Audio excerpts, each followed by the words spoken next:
Good morning from Goa. আজকে আমাদের day 2। কালকে রাতে এত ভালো ঘুম হয়েছে, মানে আমি শুয়েছি আর ঘুমিয়েছি। এই যে আমার কর্তামশাই,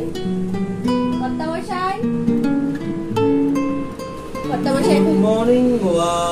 গুড মর্নিং ফ্রম গোয়া। তো আমরা এখন বসে চা খাচ্ছি আর তোমাদের ভিউটা দেখাই। দেখো, এটা হচ্ছে আমাদের ব্যালকনি আর আমরা এই বসে ভিউটা এনজয় করছি, মিডো ভিউ। আর একটুখানি একান্তে সময় কাটাচ্ছি, দারুণ লাগছে। হাই এভরিওয়ান, তো এখন আমরা বেরিয়ে পড়েছি, আজকে ডে 2। তো এখন আমরা যাব হচ্ছে ব্যাসিলিকা চার্চে। তো তার জন্য কৌস্তব এখন পেট্রোল পাম্পে তেল ভরাচ্ছে, তারপর এখান থেকে আমরা চলে যাবো এখন হাফ অ্যান আওয়ার। তারপর আরও আজকে অনেক প্ল্যান আছে, ওয়াটার স্পোর্টস করবো। তো চলো ব্লগটা দেখতে থাকো। এরপর আমরা চলে গেছিলাম এখান থেকে ব্যাসিলিকা চার্চের উদ্দেশ্যে।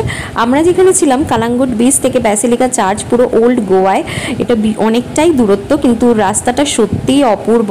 আর গোয়া মানেই বাইক রাইডিং, সত্যি কি যে একটা অদ্ভুত অনুভূতি, বলে বোঝানো সম্ভব নয়।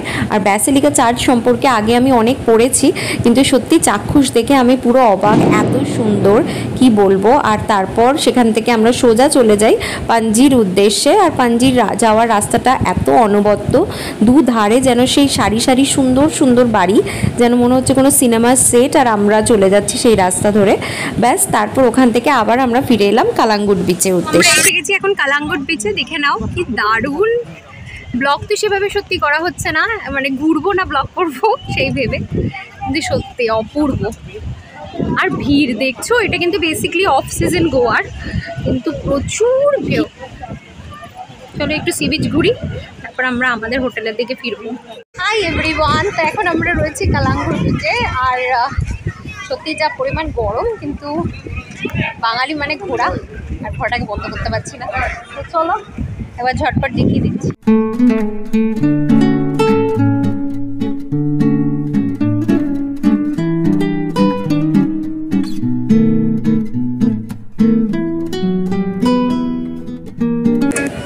এরপর আমরা সোজা চলে আসি হোটেলে এসে সুইমিং পুলে চলে যাই সোজা। অনেকটা সময় সুইমিং পুলে কাটাই। কৌস্তব এখানে কি সুন্দর সাঁতার কাটছে, আর তার সঙ্গে আমিও সাঁতার কাটতে অতটা ভালো পারি না, কিন্তু তাও ডেফিনেটলি সুইমিং পুল থাকলে তো সেখানে একটুখানি জলকেলি করতেই হবে। তো ব্যাস, আর তারপর একটুখানি সুইমিং পুলে দুজনের সময় অতিক্রম করলাম। আর তারপর মানে ওখানে গিয়ে এত ফাস্ট হয়ে গেছে কি বলবো, কোনো সময় যেন নষ্ট করতে ইচ্ছা করছে না। এরপর আমরা চলে এসেছি সন্ধ্যাবেলা গোয়ার বাগা বিচের শ্যাকে। তো দেখো কি সুন্দর বাগা বিচটা, তখন সন্ধ্যা 6:30 7টা হবে, সবে শ্যাক বসছে। আর এর একটা অদ্ভুত ভাইব আছে, যদি না যাও তাহলে এটা বোঝা খুব মুশকিল। আর একবার গেলে সত্যি গোয়া পোষায় না, আর একবার কিন্তু যাওয়ার দরকারই লাগে। খুব ভালো লেগেছে আমার এর অ্যাম্বিয়েন্সটা।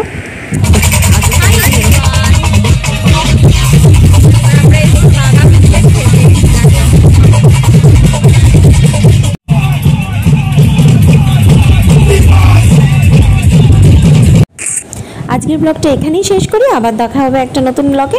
ততক্ষণের জন্য পুলিশের পাশে থেকো, সাথে থেকো। বাই, সবাই ভালো থেকো।